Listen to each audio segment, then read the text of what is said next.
Panjaira gambang klancang sesindene jangan sore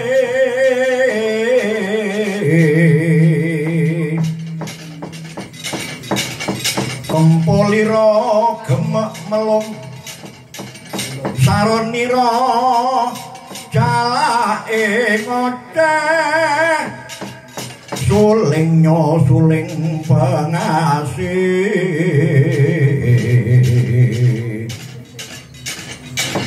rebabnya pandututing nyawa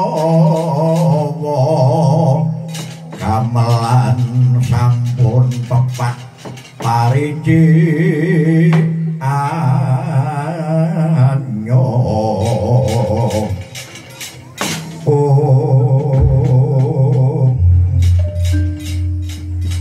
Iwang sukma adewe jagat anuyana sagung para dumadi mangkudhen sun pundi datanamrat tak dulurik manira rebah nganan rebah mangiring paman patih krida manggala marak jeneng para ana ing Madyantara ing Kusya Malebari padha becik paran padha anggen kita mranata marang ringsing kawula dasih apa isih ana kang kurang nyandang kacukupan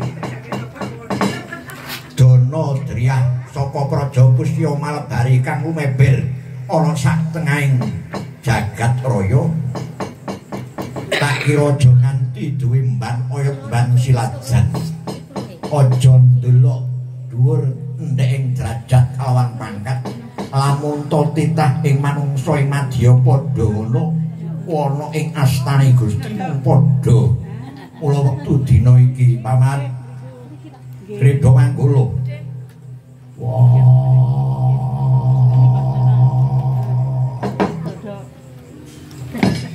wonten dawuh dipari tempaten kawula pun patih Krida Manggala sabda paduka menawi kula raos-raosaken mangertos tumulara ing boten mangertos dawai ilap raosing pun paman wonten ing jawi kados maras nanging bareng marak ngarsa wonten ngarsa paduka sekedhik boten ngaraos maras kawula nok-nok dalah boyo marang para Krida Manggala jeneng para ana ing jaba duwe rasa maras bareng ana marak ngarsaning sun ora duwe rasa ringo-ringo ingin ilmu boten ganjar boten ngajeng-ajeng ganjaran ingkang lumentak umpami pun pamang rumaosi dina luput paduka mulus curiga kula badhe mangkulnaken jangga katigasna kula boten swara kawula pinangka warangka dening ingsun niku pinangka curigane mula jeneng loro ana warangka kudu ana curiga kudu ana warangka lelorone curiga manjing warangka inggih kawula nuwun mangestakaken dawuh nanging ing sagedhagan punika emane kula menika mboten mangertos kados pundi menapa ingkang badhe dipun dawuhaken dumateng para kawula dene paduka angawi sekak daing segelar sepapan segajah cerowang prajurit Kusya Malebari menapa paduka badhe mundhut pusaka ingkang blarak sineret pamori kuda ingkang rembug sirike menapa paduka badhe nyuwun peksi ingkang kung swarane boten ngantos jumangkah bedhoting dudut keparenga ingkang paman piyambak ingkang badhe minangkani nyowanaken pamundhut paduka. Jer paduka menika kersa bloko blakotang terus terang. Mbok bilih wonten rembug ingkang kedah winadi monggo kula dherekaken catur netra lenggah wonten ing bali Makambang. Rembug sajajak rembug sapetumon. Supados boten kadenangan kawula dasih kawula nono. Oh. Jagat dewa mangestu mara mayang Bathara jagat. Sun pundi tatanan mrat krida manggula. Ora ana rembug kang kudu wigati amung wae. Wis trimadya tandra tritelu madya tengah candra wulan iki jeneng ingsun iki menggalih tansah beda. Muni nggih Kanjeng Rama. Becikipun kados pundi? Kowe lunga nang segara lor jenenge Segara Rahmat. Ana ing tanah Awindo. Ademe pitung adem. Mbuh piye budidayamu supaya manekunga puja semantah puja semedi njaluk panguwasane Gusti Kang Akarya dat. Apa mbok ngarepno bakal kasembatan kang sinedya teka kira? Dados mekaten. Menika dados mekaten benjang menapa kula menika dipun keparengaken amiwiti pakarya ya kusik sawatara. Iki aku tak nanteng kakangmu. Kok ndak pun bapa iku dikira mban oyot mban silat jager. Anakku wong bagus wong Dendara. Sayyid Anwas, kowe duwe kekarepan apa nggih? Nek adikku wis kepengin nampak suruping Suwana ahli mertapa Wulandara Jayabawana. Banjur kita kepengin duwe apa? Apa kowe kepingin munggah ana antariksa urip nyawiji karo lintang kalawan rembulan? Amit masang kaliman tabik dumawakna ing kilodhu sepisan boten gadah pengangen-angen ilmu ingkang kanuragan kasendikan lan kahurusan. Nanging teng putra menika menawa dipun keparengaken nyara widhaken tegesipun nyuwun dipun trawacakaken menapa tegesipun kitab 104.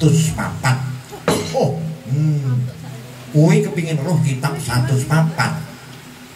Iku rak ya kitabe eyangmu Sang Hyang Adbama ya Sang Hyang Adam. Sing 20 ana ing Nabisis. Kang 50 pun Rama kang duwe. Kari 30 iku Nabi Nuh. Banjur ana meneh 4 ingkang sekawan menika Rama menapa? Jabur, Taurat, Injil lan Al-Qur'an. Mula wektu dina iki yen jeneng kita kepengin ngaji kitab 104 nggih. Iku umpama manungsa sak luhur-luhure manungsa. Umpama sak aji ning kerta aji isih aji kok ngaji kitab 104 kuwi. Lah mbok ora usah banter-banter ngaji yo nang kitab pewayangan. Wayang iki yen ginelar sak pandhake sak wiyagane yen ginunggung jenenge 104. Puniki Kanjeng Rama nanging menika tata lahiripun batosipun kula mboten lega raosipun ingkang putra menawi mboten mangertos piyambak. Oh, ya bocah loro iki nek tak gagas Krida Mandala inggih kados pundi? Wong menika putra sedaya menika gadah kedoan piyambak-piyambak. Wong jenenge anak tunggal sawadah menika disiji-siji karepe. Kok tujunipun sedaya kekarepanipun sae menawi kula mireng-mirengaken. Menika ngiras pantes nedi Natal. Kados pundi gelaripun putra-putra Kusya Malbari. Supados ing Binjang tiang ingkang saking Mote, saking tanah Malebar saking Persia menika mboten ngeringaken dumateng gelaripun para putra. Nggih putraku loro, aja kuwatir. Eyangmu Krida Menggala nak irake tak pujek-pujekke apa kang sinedya teka kang cinipta dadi.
jarene lho, Mak.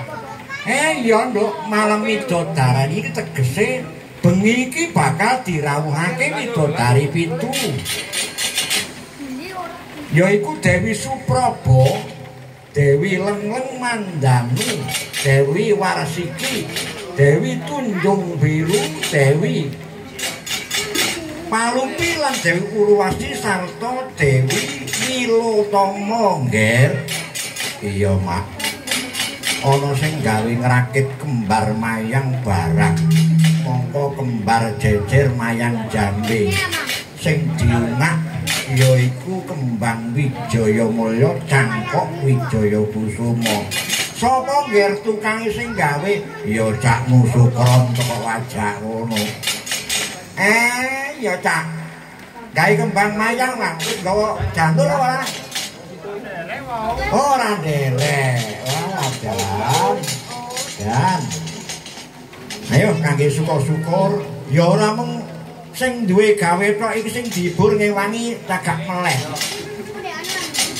Mugi eyangmu Haji Hajah ibune Pak Bambang iki muga-muga diparingi yuswa kang panjang lan rezekine.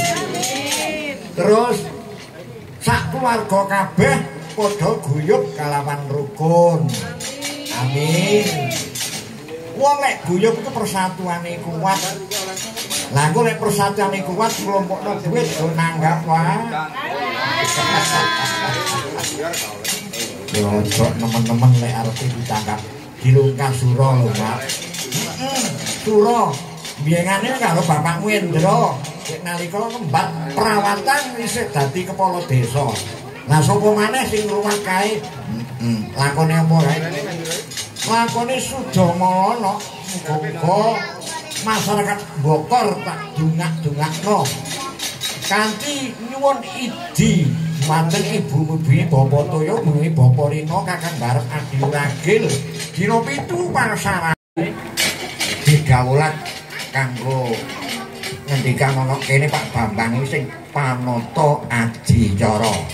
Dene muga-muga ing besok nulat lampahe Pak Endra ganti estafet maju tak dungakno bisa dadi Manggala Yuda. Eling-eling nalika revolusi 45 yaiku banteng tegese banteng Krodo. Kuwi ana lagune saiki lagi viral ya, Mak. Yo, ayo padha dirungokno dhisik lagune Mbak Mirani. Dados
mudeng umur setahun ing ngatasi pahargyan kanggo perkawinan. Iya, Mak. Dino iki adimu Betari Widya Hardanti arep dipala-kramakake muga-muga anggene nyambrang segara asmara bisa rukun atut urutut raruntukan kaya Dermimi lan Mintuna ya nduk. Pancene ana wangson kok mak wong rabi ngono.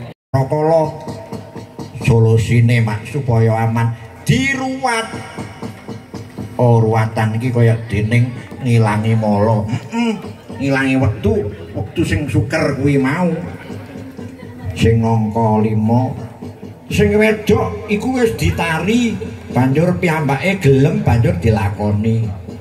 Nomor 6 perjanjian disekseni karo wong tuane lanang, wong tuane calon manten putri. Nomor 7 pitukon oleh duit sing wis ditemtokno. Mahare iku lak ndek ngene Kalimantan iki. Ning kono biyen ya ngono kene ya biyen. Ning aja kuwatir perkara mahar manten lanang wis sumadya ing gati. Sumapta ing diri. Wani rabi wani ngingoni. Wani rabi ora wani nukoni. Alah dalah. Kayak ngono. Banjur diterusake angka 8. Daud ya kuwi rabi tatariman tegese diwenehi. Diwenehi nalika biyen ngaji utawa nyantrik Pak Yaine maringi yaiku putra atmadane karo sing ngaji mau. Ngono. Isih ana tunggale ana, Nduk. Lah terus piye? Sayembara pilih. Jenenge sayembara pilih aku biyen kok kepilih awakku kaya mengene janjane ya apa to, Mak? Ngene, Nduk, ceritane. Bapakmu ya oleh cemburu nang aku ya dan wis jan kliwat. Lho kok cemburu barang. Penggaweane bapak iku apa? Apa mantri polisi itu? Lah apa Pak mandor tebu ora? Lah apa penggaweane mung dodol genthong kok, Nduk. Anggene cemburu banjur wah genthong sak pirang-pirang dipecahi. Mongko aku wis mbabot tuwa ya kaya awakmu iku. Aja gelo ya, Nduk, awakmu lahir kaya ngono iku. Bapakmu biyen mecahi genthong dadi rupamu kaya Jun. Iya. Iya, Mak, iki sik ana lagu isik. Yo sik, aku tak njauk podang kuning. Napa panyuwune penonton ae saiki suwun request. Nyuwun apa, Bapak, Ibu, Mbak? Nyuwun lagu napa? Minta lagu apa? Ngomong ini di layar televisi.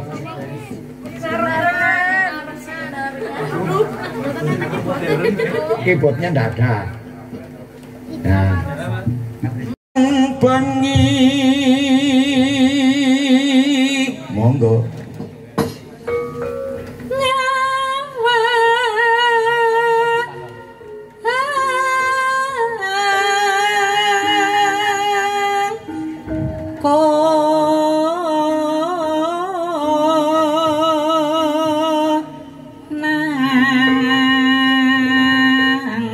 Konang iki apa to, Mak? Konang ya kenong kelop-kelop kae lho.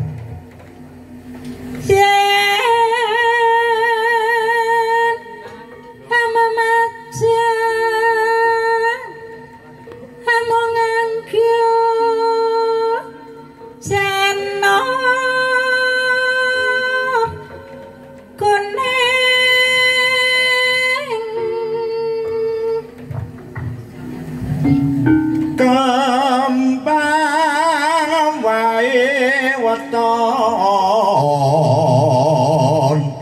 gunung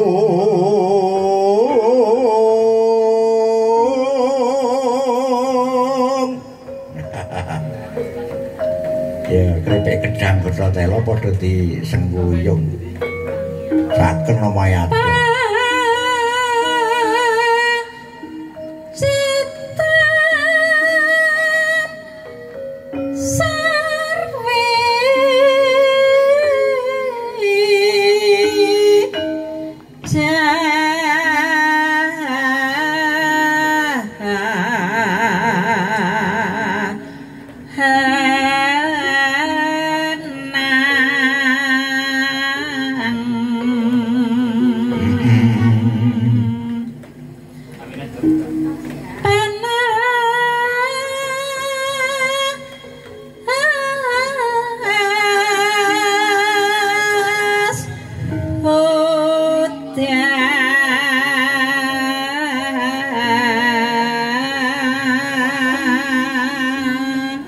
Parian, Mak. Piye parian iki? Ndek lemu. Gino. Kancane. Lali. Ya. Menyang pasar tuku bakso bunder-bunder. Andeng-andeng. Ana pilingan. Aja dipandang. Mundhak kelingan. Menyang pasar tuku bakso bunder-bunder ketok penrole. Wong lanang nek ora duwe bojo turu mlungker ketok baksone. Iyalah. Napa niku? Bakso. Ya, bakso. Awan-awan. Nyumeto templek. Dadi perawan sing betah melek. Ben oleh brengosan kaya sing tuwek. Monggo. Panas udan aling-aling cepet gunung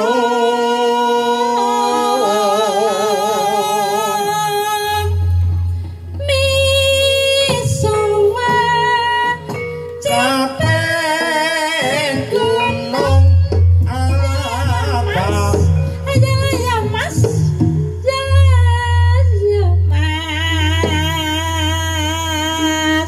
adat wadon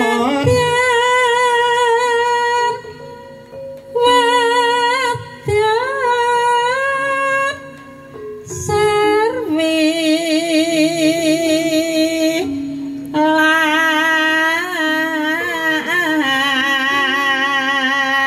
lanang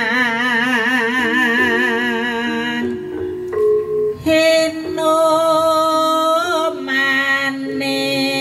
banyu bane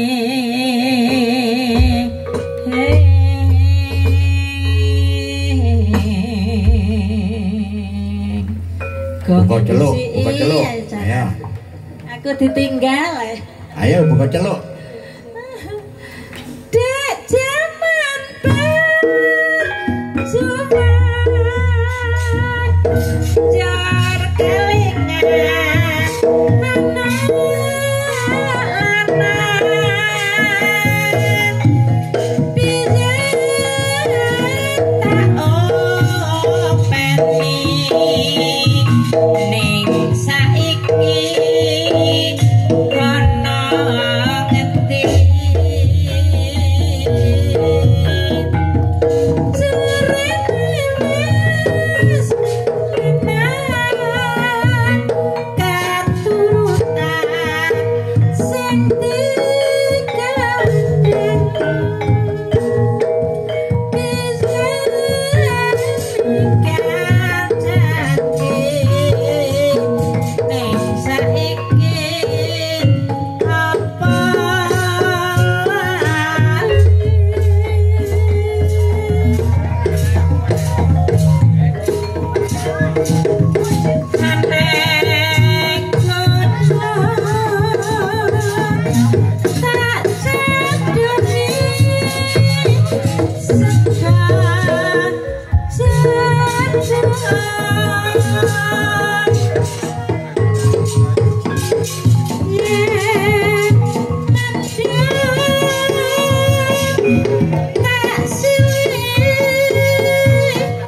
Kinarya sesanti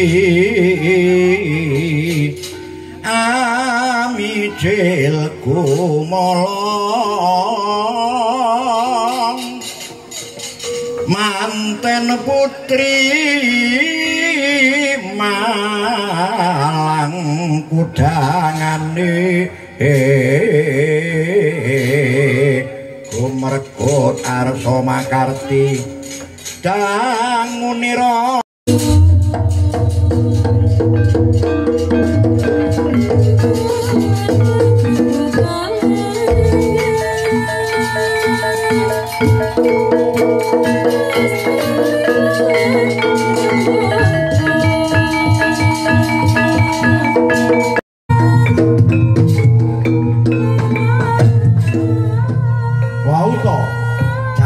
mati mlebu marang omah sing durung duwe tutup keong utawa ampik-ampike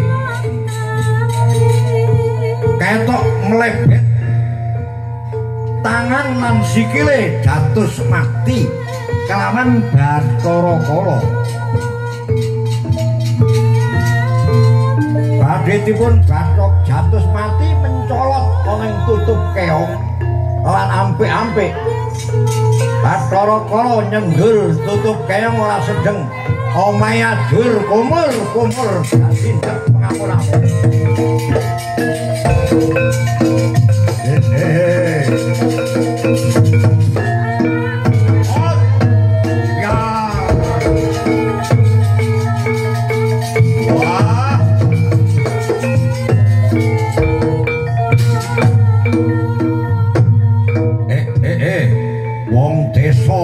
desa sakiwane tengen Robyong ulung dawa bokor ojo pisan-pisan bangun omah durung dikei ampik-ampik utawa tutup keong wis dinggoni mengkene iki kedadiane keterajang bangsa Kala omahmu ambyuk kayamu tak kurangi petang ketek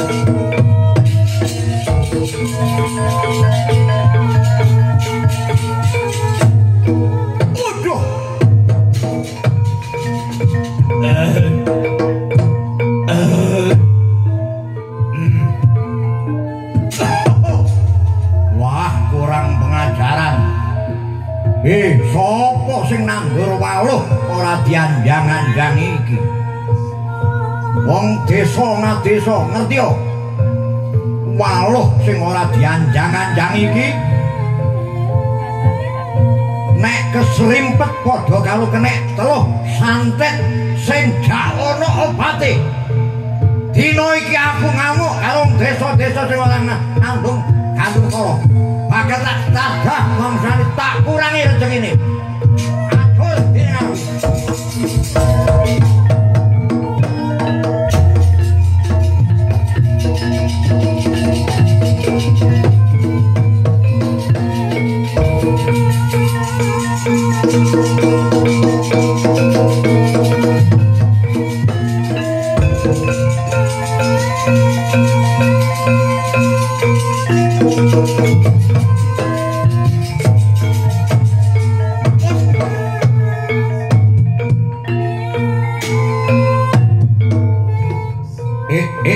Sopo iki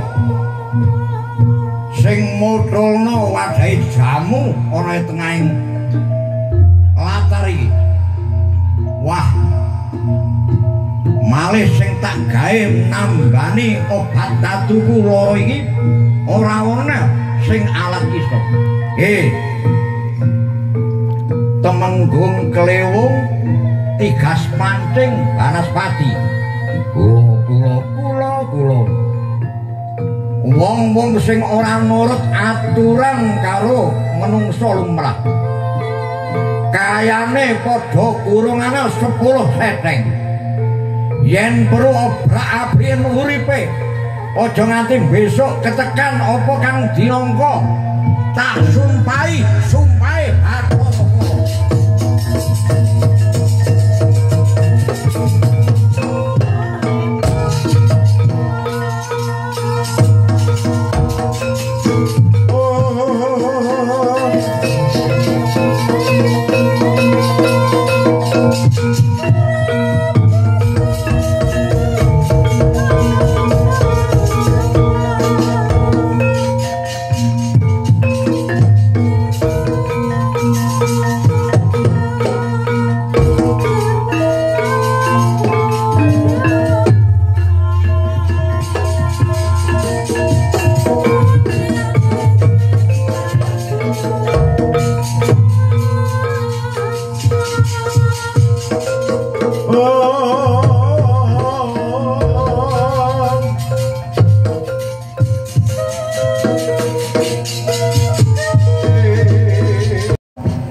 lepat minggu wage. Songo ditambah 10 tambah 12 dadi gumbe 31 dibagi 5. Oh, sisa 1. Mula sisamu saka wetan lek aman. Iku Bathara Indra, nek wadon kowe Bathari Tara. Wayangane Bathari Tara kutane Kencana. Manuke Enis Kembang. Menapa manuk kula nggih Bu Enis? Lho, duduk Bu Enis kuwi wae dalange. Lek tegese Anis Kembang iku manuk, lek Enis iku wae dalange. Catet. Kayune kayu menapa kula nanem menapa kowe kudu nandur kembang naga puspa. Mustaka alam dening lairmu ing dina Minggu sapa wae mung cukup berlian topas kuning lan sapir putih. Ora kena nganggo mirah, ora kena nganggo kecubung lan piturute.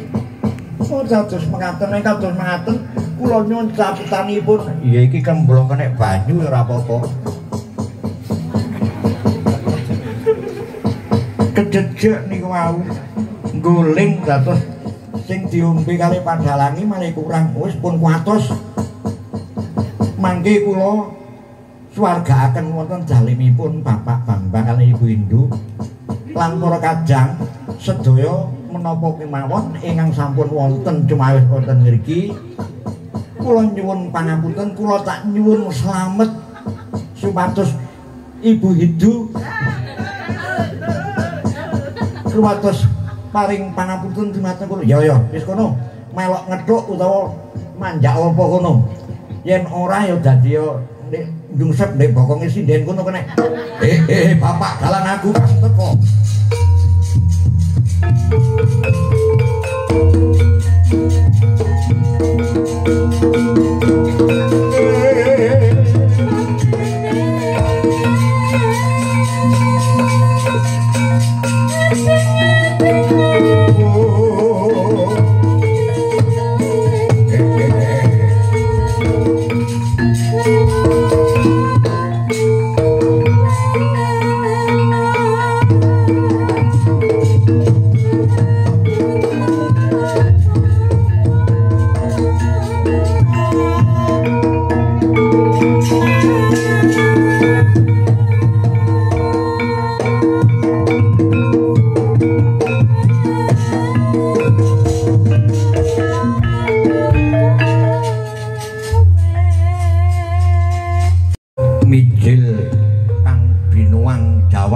Siti agilang-gilang binuwang ing samudra kumambang alembak-lembak ana daging dudu daging ana getih dudu getih aranira sangkama salah Biya manik sapestika murub angarep-arep nekake Prabowo ketuk lindu lan Prabowo lesus agung ageteran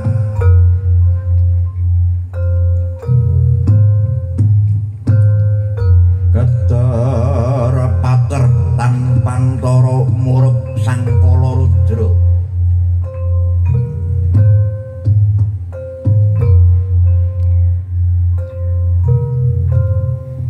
gumesang kang aneng tril komune yang pukulan Bathara Guru awik nam astuna purnama sidi mono mas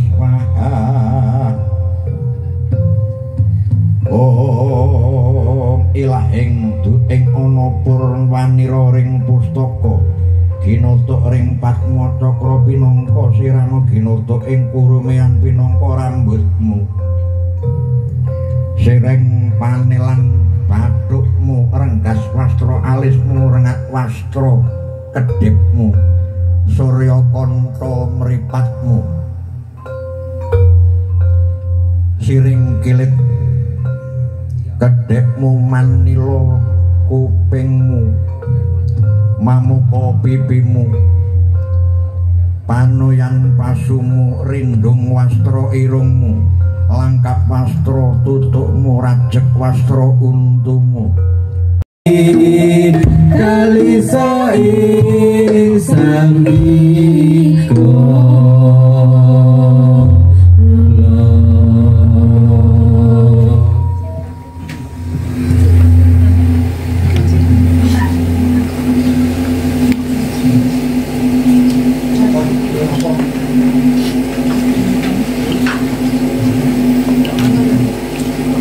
langsung dapur niki bebas. Asik. Burung. Ya burung.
Rupidu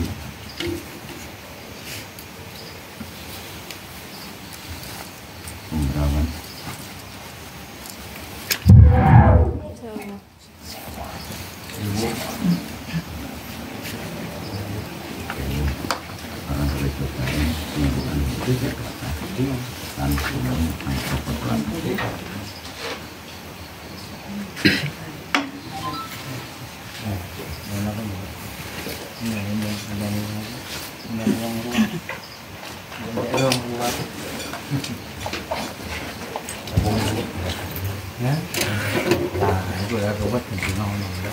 Kirain kan atau di komisi sudah kan pas maret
ingkang rumeksa ana ing rambataning sukma manggen ana rikma anakku tetulungi kang mir sapa turun tedhak tugel gunung muga-muga rinuwat sekatahing durgama sangga kabeh ilango sukertane karya Sekar Warsi dono bilaini cepatno rezekine umat manung makadon kanglas anu asik mateng anak itu kabeh sing padha iki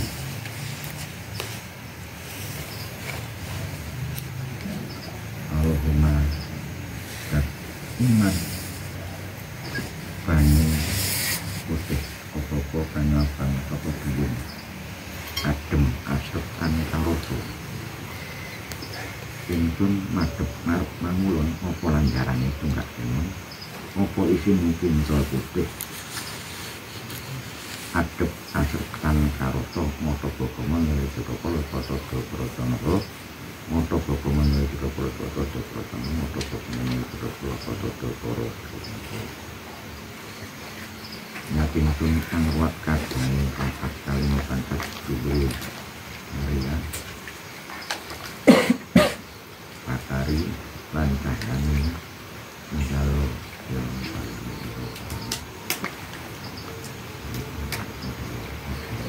paling santus sisi-sisi dulu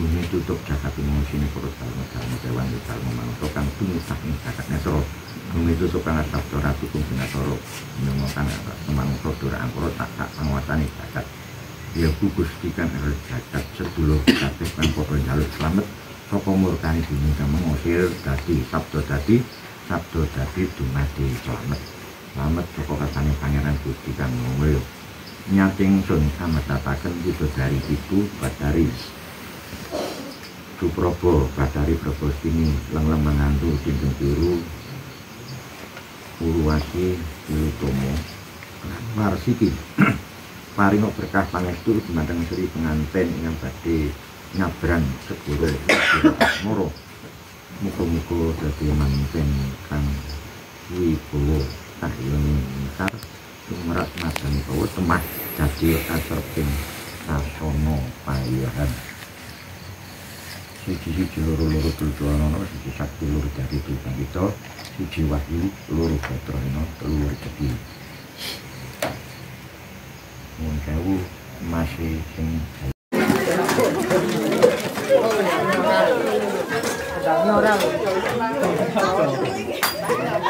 Oh, pecah itu.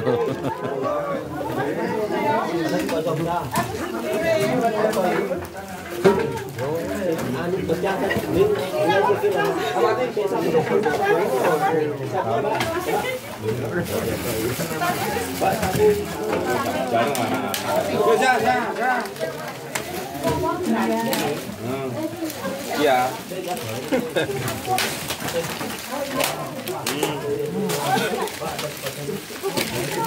Ini tak boleh kresek. Gue anaknya.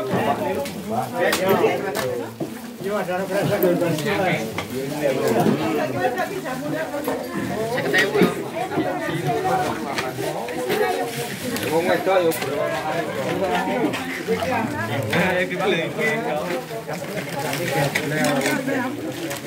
ini menyenangkan. Kita ini